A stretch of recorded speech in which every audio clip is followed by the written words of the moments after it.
Hey everyone, welcome to Personal Finance Reimagined. Every month, we bring you a new way to think about personal finance and decision making tailored to life's most important moments. Through our unique belief and behavior based approach, we help you unlock the power of consistent, confident decision making for a lifetime of wealth and well being. I'm Jeff Hewlett, founder of Personal Finance Reimagined, and your guide for today's discussion. My passion lies in helping individuals and organizations make smarter, more empowering financial decision. It's an honor to share strategies and insights that can make a real difference in your life. Today is part of our vidcast series. These conversations are designed to inspire, inform, and equip you with practical strategies to take charge of your financial future. January is dedicated to success habits. Join us as we uncover actionable insights to help you start the year strong and stay on track for your goals. So, with all that said, I am absolutely thrilled to welcome Lindsey Scott, a certified financial coach, wife, and full-time mom who embodies the spirit of Success Month at Personal Finance Reimagined. Lindsey's incredible journey from paying off $64,000 in debt in just 18 short months to launching her own business is a masterclass in resilience, intentional decision making, and financial empowerment. Her story offers valuable lessons for anyone seeking to achieve financial freedom and build a life of purpose. We'll dive into Lindsey's strategies, insights, and the mindset shifts that drove her success. Welcome, Lindsey. So glad to have you on Personal Finance Reimagined. Jeff, thank you so much for the invite. I really appreciate it. And it's been really awesome to see all the great work you all are doing at Personal Finance Reimagined. So thank you for partnering and having me on today. I really appreciate it. Oh, well, absolutely. And honestly, it's an honor to have you. Um, our listeners are going to hear from you and your story, but just that beginning is amazing. So you and your husband faced $64,000 in debt as newlyweds. That's a big number for anyone. What was the turning point that really motivated you to both to tackle it head on, and how did you approach those first crucial steps? You're right. It was a bit daunting at the start. And at that point, I was in graduate school and my husband had just accepted a new job. So we were kind of swirling at that point. And in terms of our finances, we were just kind of floating at that point. We knew we should be doing things with our money, but we weren't exactly sure what they should be. We knew we wanted to travel, we wanted to buy a house, we were renting at that point. We wanted to be able to build a savings, but we didn't know how much, what that should look like, what its purpose should be. And we knew in the back of our heads, retirement needed to be part of our picture. But we just had a really tough time prioritizing all of those ideas and goals. And so truly, we were all over the place. And it really wasn't until that moment where my sister-in-law introduced us to the book, The Total Money Makeover by Dave Ramsey. And that was kind of that little spark for us that helped us see, okay, we really do want to learn more about our money and what it should be doing and what that looks like. And it really started to give us language as a couple to talk about personal finance. And so I think there were really three things looking back that really helped us starting out. The first was really just talking about money for the first time. It sounds really simple, but it was just a topic that we weren't sure how to talk about together. And so I think uncovering that for us was really helpful. And then the second piece was really adding some additional clarity to what our life goals wanted to be and our money goals. And having that alignment was crucial for us as we moved forward with kind of those next steps in our money journey and really determine like what is our why do we want to start caring about our finances. So that was really important. And I think the third thing for us was starting to have a plan, having that Mhm. tangible thing like a budget to be able to start having those conversations around and knowing where our money was going as opposed to it just kind of floating away. And so I would also say too, having an accountability partner in my spouse was really helpful. And just being able to talk about finances, I think kind of created that dynamic where we could be really solid accountability partners to each other. So I think that's really where we started and how all of this began for us.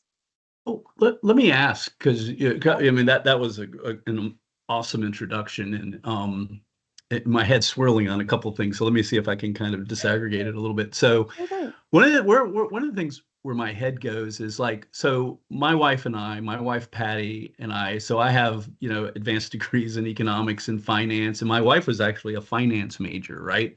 So while being a finance major doesn't necessarily make you good at personal finance, in my way of thinking, they're actually kind of two different things. But you mentioned one thing, the language of money, right? Yeah. And that is the one thing I have to admit, that being a finance major and sort of being brought up in a household of money emphasis, even with my family, was I did have a language of money as a starting point. We had to apply it, but but I at least did have that starting point. Tell me a little bit about that. Like, well, first of all, did you have any financial education background before you and your husband got married? And then two, talk a little bit about that, kind of education around the language of money. Absolutely. I think a lot of the language that I had prior to getting married was just what I had learned in my household growing up. I didn't have formal financial education other than what I saw and what I picked up. Um, I love my family, and money wasn't talked about in very explicit terms. It was just a lot of implicit.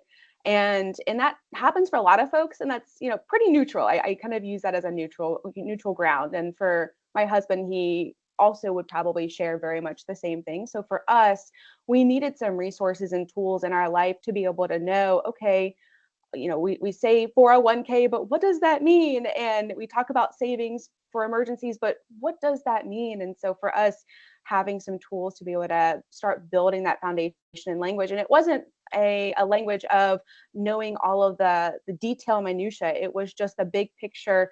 What are some things to know and be grounded in as it relates to personal finance? It didn't have to be the scary things that I think some folks feel like they have to know.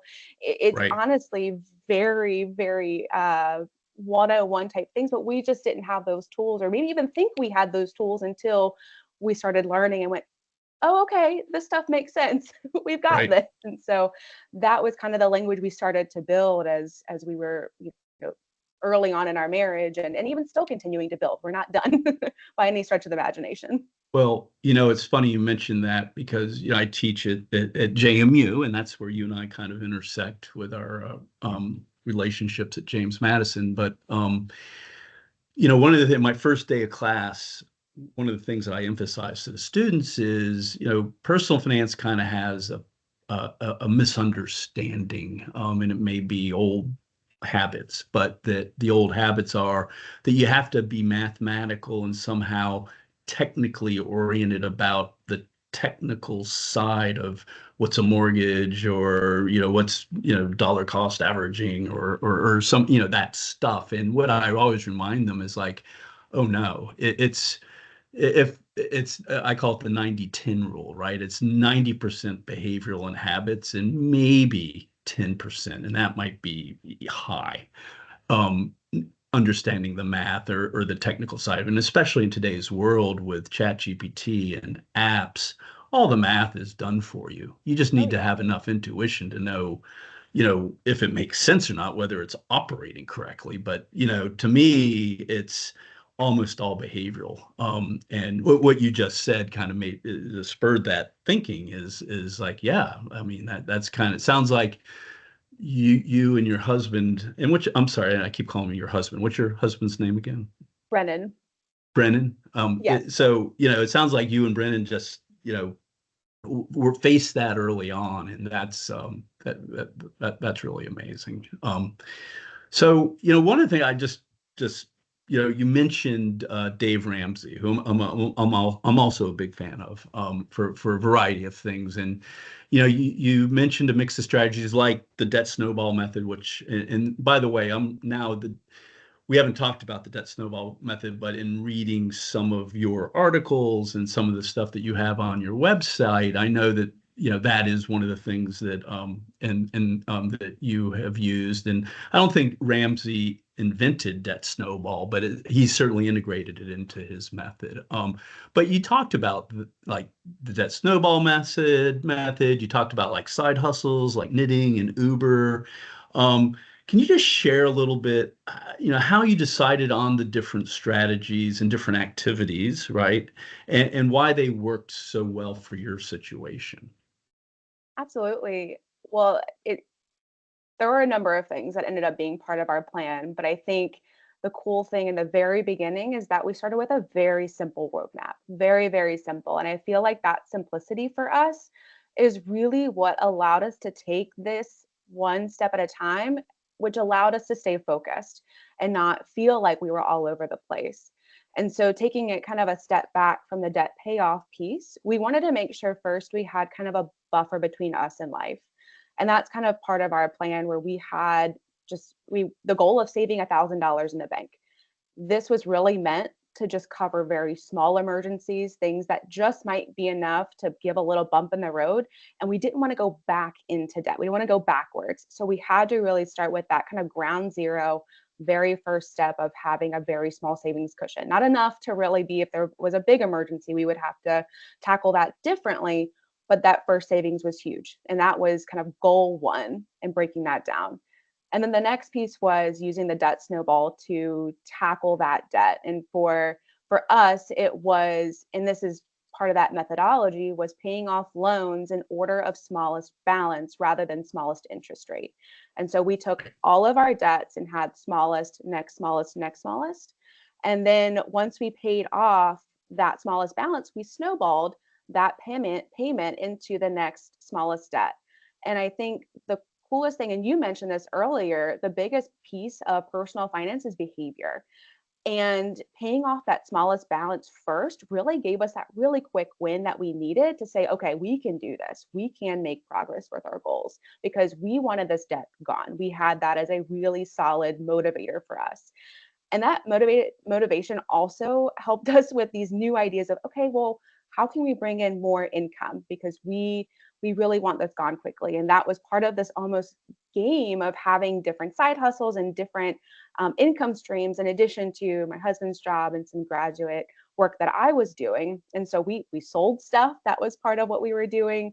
Like you said, my knitting side hustle, and I think my husband was, we dubbed him the king of side hustles during that season, where not only was he doing Uber and DoorDash, some of the more conventional side hustles that people would think of, but he was also picking up and charging bird scooters in our living room in our 800 square foot townhome. I mean, it was a little wild there for a minute.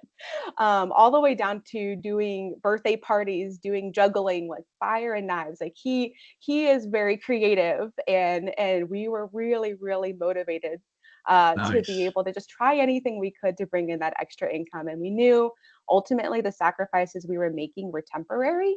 And it also, doing all of those things, boosted our confidence to know that, okay, if I lost a job today, or if we went down to one income for whatever reason, right now we are on a single income, and we had a big emergency happen, we have the confidence knowing that we can Right. dig out of it. We know how to do that because we built that Right. muscle and not go backward into debt, which is really Wow. cool. So that's kind of a little picture into what that looked like for us. Yeah, no, I love that. Look, I do have so, and I'm thinking about advice, and I get asked this all the time, and I'll tell you what I say, but I want to ask you first. So, ha ha. Um, the emergency fund, Yeah. how much? Like, Mm. how much? Like, when you were thinking about it, did you and your husband have a specific goal? Was it a percentage of something? And then when you're talking to your clients, how do you help them think through what is the right amount for them to hold as an emergency fund? That's an awesome question. And circling back to earlier, that first little emergency fund right before tackling consumer debt, not just for us, but even what I recommend to clients is having that $1,000 buffer. And again, it is a small, I would say, baby emergency fund, just enough to get you through that really quick season of paying off consumer debt, not necessarily home Right. mortgage, but just consumer debt, which should be ideally done. And we make a plan to get this done in like under 2 years. And Right. so beyond that, the next step is building a larger buffer between you and life, being maybe a 3 to 6 month emergency fund. And that's what I recommend. And even in our household, Okay. that's what we have. And it Nice. depends how you err on that 3 versus 6 month side. A lot of that is life circumstances. I really hesitate giving advice on a specific Yeah. amount. And you probably recognize this too, of everyone's life situation is so different. And Right. so using kind of that idea of 3 to 6 months can be really helpful for somebody to at least have their own unique number to be able to grab onto and be able to save towards when they get to that step. Yeah. Well, in our savings waterfall method is what we call ours in the investment barbell strategy that we use at Personal Finance Reimagined. We suggest 2 to 4 months, which is a little bit light, of course, compared to what you are, but still in the same neighborhood. There's some overlap there. But the big thing that we talk about is what I call self-insurance. And ultimately I talk to students about how to think about insurance. And I think there's sometimes a misunderstanding really of what insurance is. And what I'll remind students is insurance companies make money by charging more than what insurance is really worth to you. So self-insurance is always a better deal than insurance. So then it comes down to, well, then what do you insure? And what I talk to them about is understanding the difference between risk and ruin. So if your house burned down, that could cause ruin. If you got a horrible, horrible accident or got cancer, some really, really difficult medical situation, that could cause ruin. So Right. always think of insurance as insuring against the top end of the risks in your life. Hmm. But if your iPhone breaks or your car needs a little unusual maintenance, something breaks that you weren't expecting, that's not ruin. And it's cheaper to self-insure. So what I talk to them about is look at your life, look at your car. Is your car old or new? If it's a newer car, it's probably not have as much chances of breaking. If it's older, you probably are facing more regular fix it needs. So look at your life. And that's really how to think about your emergency fund, because you're not going to have to fix your car every month. No, But when it hopefully not. does, you need to fix it, right? And so you need Exactly. enough money that you don't have to go into debt and you don't have to take out these silly consumer insurance, ridiculously expensive insurance consumer contracts, right? Use self-insurance. So anyway, so that's kind of the Absolutely. mindset, I guess, that we use when we're talking about it. Absolutely. I think that's great. So I wanted to shift gears a little bit and really thinking about you're a very young person, compared to me. But I love, your journey is just such a great example, and especially because, you did it when you were early in life at the point where you could really get on a good savings trajectory and extinguish this debt and just start marching up the time value of money curve, right? And compound interest curve. But what I come back to also, and which I've seen as being very powerful, and that's the whole idea of mentorship and role models.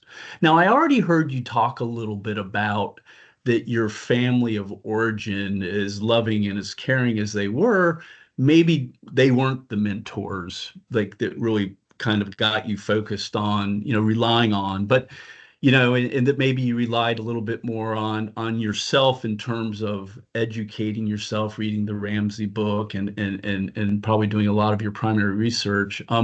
But talk a little bit about that. Like, and I even have to think, even if there weren't mentors, there must have been like emotional role models. Just seeing that $64,000 out there must have been challenging, right? And who were those people that kind of helped you to get on the path that you're on?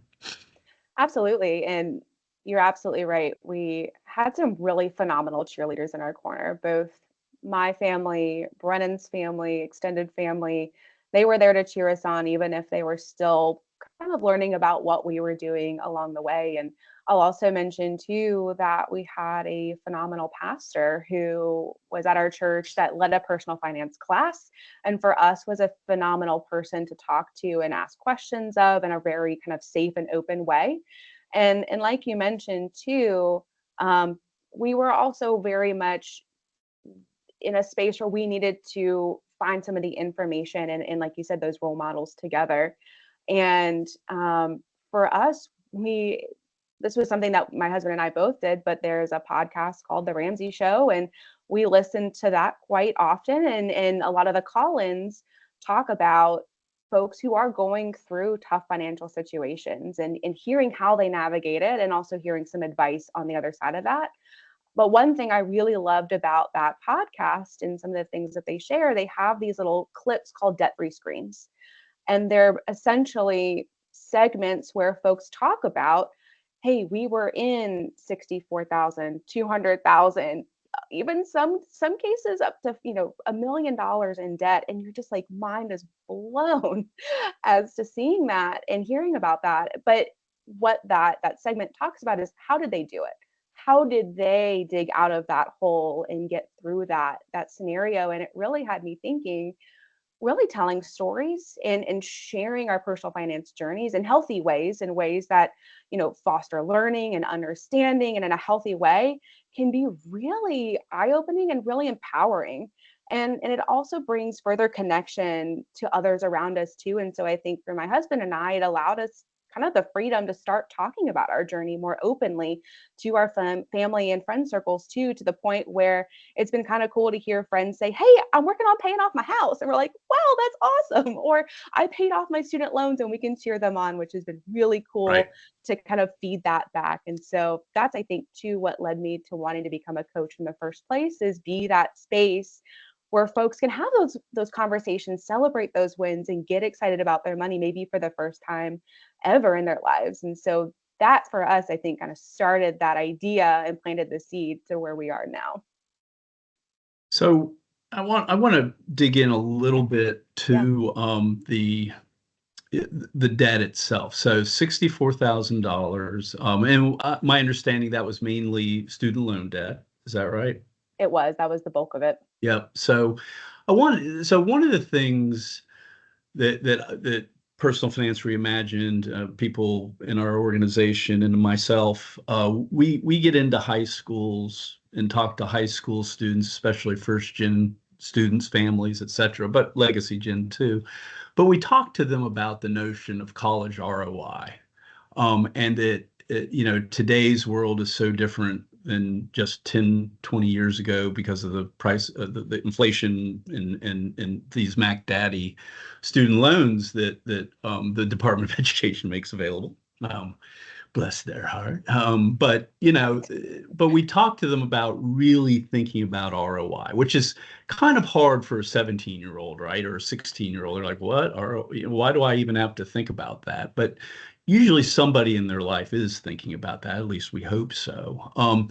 But with the idea being is making sure that you're really going to achieve the value of that education. And so with that backdrop, Lindsey, is there anything that you learned? What was $64,000 the right number for you? If you had to do it over again, would have you done anything in the decision making you made as a high school student early on in college that could have reduced that debt load? I will be completely honest, Jeff. This is a really interesting question. And I actually went through college completely debt free. I had folks that were savers and planners, and I didn't understand the blessing of that until getting married. And my husband said, hey, I am bringing into this marriage this student loan debt. And I said, now it's ours. So We are we'll one. blame Brendan. Is that what you're And so saying?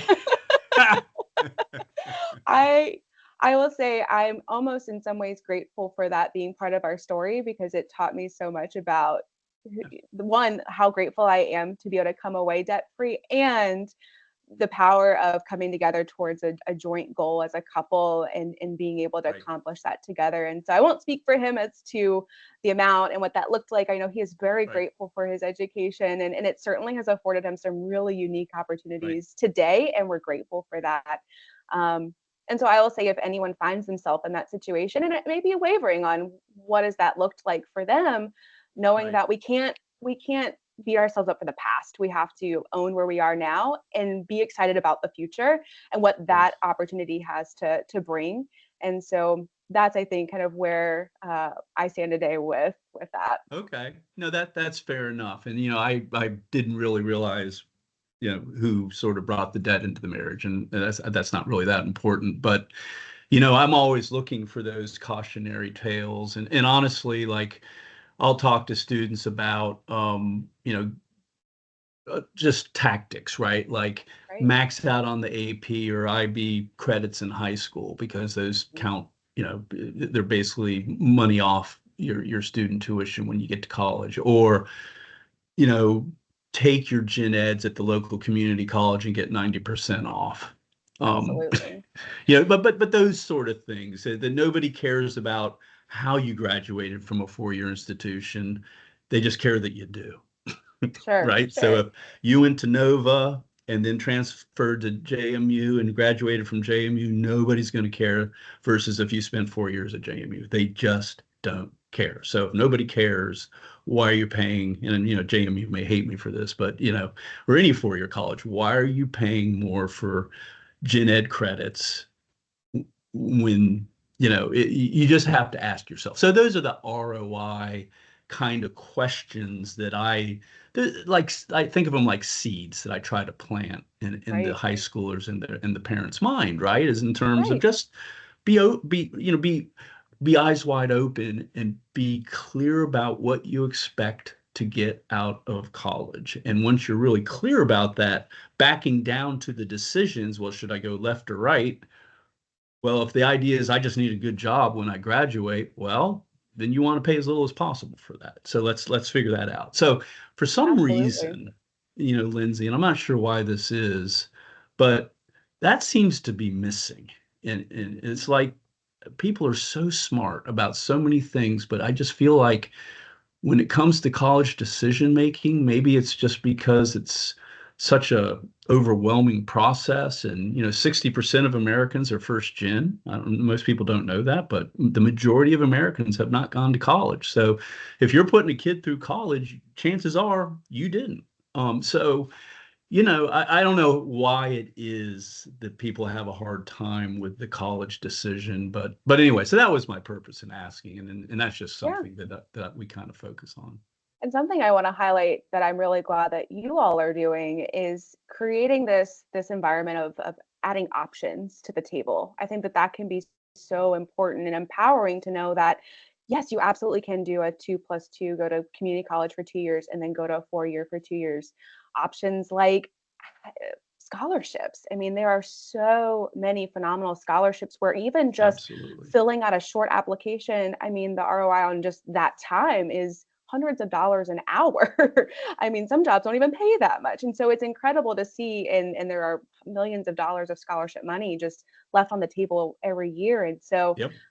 creating that environment where you have more options than just student loans, I think is I really know. empowering for folks to be able to just have that information. So I think that Well, that's great that y'all are doing that. yeah.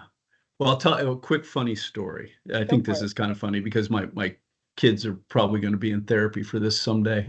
But so the funny story is this is, when we were blessed with enough money to send our kids to 4 years of college, right, to get an undergraduate degree. We were very blessed with that. But there's one thing that I figured out early on was there's a ton, like you just said, there is a ton of money out there, but finding it is the hard part. And I don't know if it's because it's not well organized, maybe I don't know why it seems difficult, but what I figured out was if my child, my student, that's the beneficial owner of that education, if they're motivated to go find it and to track it down, they can.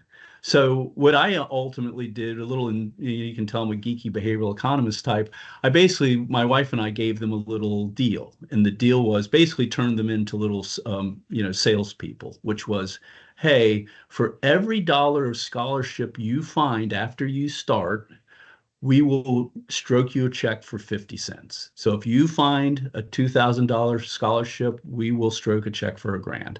And it'll just be like it's like a job, right? You get Love it just that. like you worked, but it is work because you got to go find it. And I'll be honest with you, they Absolutely. found it the freshman year there wasn't so much money, and I'm not sure why, but that was a little bit tougher for them. But after they kind of established themselves at school and they started getting good grades and that sort of thing, it just took them finding the money. tracking it down. And it was a job. But once they knew, oh, this is a job and I'm going to get paid for it, bam. All There's of a the sudden, motivation scholarship there. money started showing up, in my little JMU account. I was like, all right. Running out of checks in the checkbook. Like, okay. Yeah, right. A That's reverse phenomenal. checkbook almost. So Sure. anyway, so yeah, so that's just to add on to your comment there. So, one thing, and you have a coaching practice, of course, so we kind of introduced that. And, you emphasize, my understanding is you emphasize focusing on the person first before jumping into the numbers. So can you kind of just talk a little bit about, understanding someone's relationship with money and how it plays a role in creating their financial success?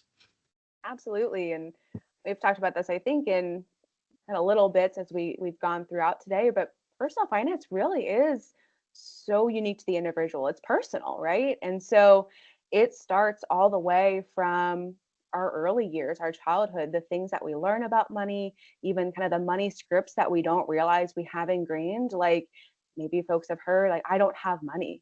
And those types of things, like they stick with us, whether we realize it or not. And sharing kind of a little anecdote to that, I was working with an individual and they were a phenomenal saver.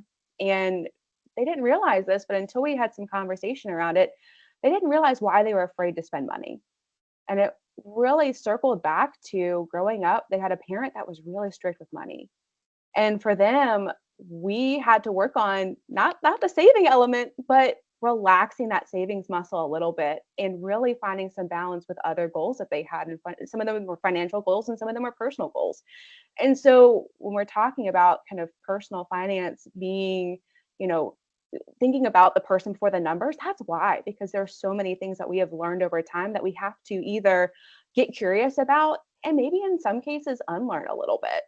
And that follows us even all the way to today. I mean, our circles of the folks we are in, our family, our friends, even the media, society, all plays a role in kind of our views of money and how we approach money. And that I think kind of maybe gets summarized into our values and the value we place on money and the things that we're using money for. And so uncovering a lot of that can be really helpful kind of in tandem with the tangible things like Hmm. budgeting and understanding how to focus our money goals. But until we really understand our relationship to money, it can be really hard to understand, like, why should I be budgeting? Why should I be doing some of these things with my money when, you know, I I may not be there yet. And so that's kind of why it's really important for me as a coach to be able to start there and then work into the money, the math side, because like you said earlier, that's only 10% of the deal Right. here. And the other 90% is that behavior and the things we've learned over time about money. Yeah, it's interesting. One thing that spurred for me is part of, and we talked about this before we jumped on, which is part of Personal Finance Reimagined, is we help startups, and we have a portfolio of startups that I and a couple others, work with to help them in the very early stages of their entrepreneurial journey. One of the things that I find with that group that are hard charging, smart entrepreneurial types like you and your husband, honestly, um, is the relationship with money. And sometimes I find what's interesting is sometimes I find that they are tighter and unwilling to spend money more.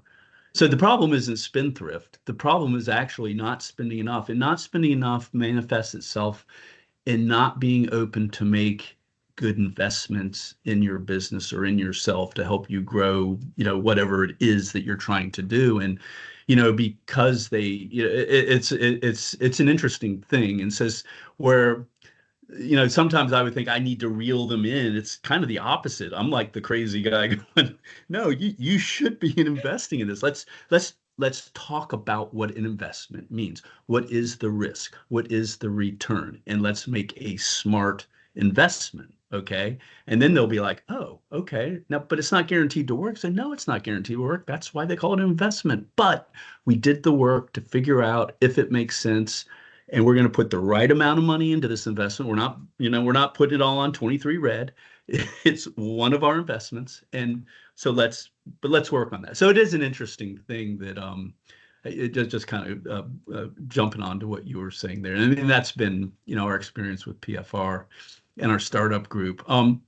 So one of the things I'm really fascinated by too, and I think of this, I put this under the category from debt to empowerment. So, your journey didn't stop at paying off your debt, right? You got that $64,000 nugget, just bam, out in less than 2 years. But then you took it a step further, right? My words, not your words, but my take was, we did this. We did a good job. We did something that most people can't do. But people need to hear this. This is a message worth, telling from the rooftops, right? There's a way to do this. We did it. So can you. So to me, that is sort of the mission and the inspiration for your business of helping others. So tell us a little bit about your inspiration and also, like, how do you approach empowering your clients and working with them to reach those financial goals? Absolutely, and I appreciate your your kind words there too. I will say we weren't perfect through the process, but I think that's part of it all, right? Is we grow through learning, and for me, throughout my career, coaching and advising has always really been a part of my story. I love it. I love working with individuals. I have been in the career space advising folks, and still doing some of that as well. And I just really love it. And like you said, I think being able to share that message can be so empowering to show somebody else you can do it too. We've been able to do it. We've made, mistakes and bumps and all kinds of things along the way, and we still did it. And so that if it's a goal for you, you also can do it too.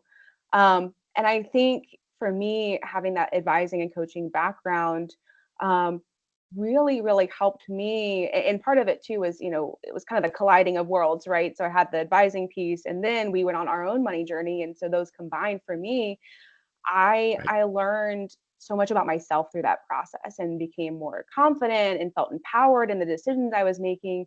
And certainly too, very humbling in the sense that I'm not perfect along the way.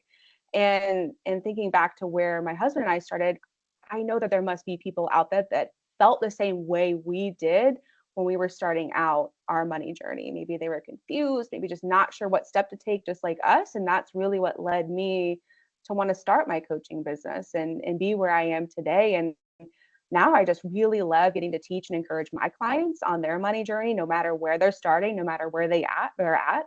And for me, just giving them space to talk about money, maybe just for the first time ever. So those the fears they might have, the dreams and the goals, and just kind of let it all out in a space Right. that they just can. And so also a space too to ask questions. I feel like too, we find too often we have what we think might be a silly question. And I even Right. tell my clients this, like, the only silly questions are the ones not asked. So Right. please ask all of the questions. And so having that space can be so helpful to ask the questions and also make subsequent mistakes, just like my husband and I did. And the cool thing about coaching, though, is we don't let those mistakes follow us. We allow ourselves to get curious, we course correct and find our way through that mistake to grow and then find new success on the other side. So that's what I really love about coaching and the space that it brings for folks. And also how I hope that folks would be able to find me and coaches like me to be able to have those spaces to now talk about money in a healthy and empowered way. Well, I love it, Lindsay, and that's we're going to start wrapping up, but that sounds like a beautiful the summary, and I love some of the words that you say, and it's the powerful thing for me is you didn't come into it being a money engineer, right? You're not a finance major, an econ person. You're like a normal person, well educated, but not necessarily in money that just took it on, right? I love the message of, you can do it. We did it. You can do it too. It's not out of anybody's potential for dealing with. But before we wrap up, what I was really hoping to do is where can the audience, our audience today, learn more about you and your work, and especially, of course, how to get in contact with you?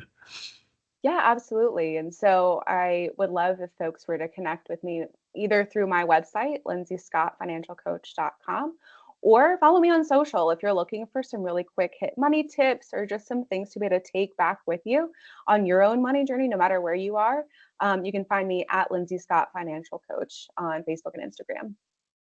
Well, perfect, Lindsay. And honestly, I'm hoping to actually have you in the classroom or at a seminar that I do a series at JMU. So maybe one of these days you're crazy busy with your clients, but I'm serious though. I want to get that. Your message deserves to be heard. And I want to be a part of helping to get that message out to other folks. But anyway, so thank you so much for being on Personal Finance Reimagined. It's our Success Month, and Lindsay, you've been an important part of really bringing that message out and helping folks. So thank you so much for being on our show today. Thank you so much, Jeff. I really appreciate it. It's been such a pleasure.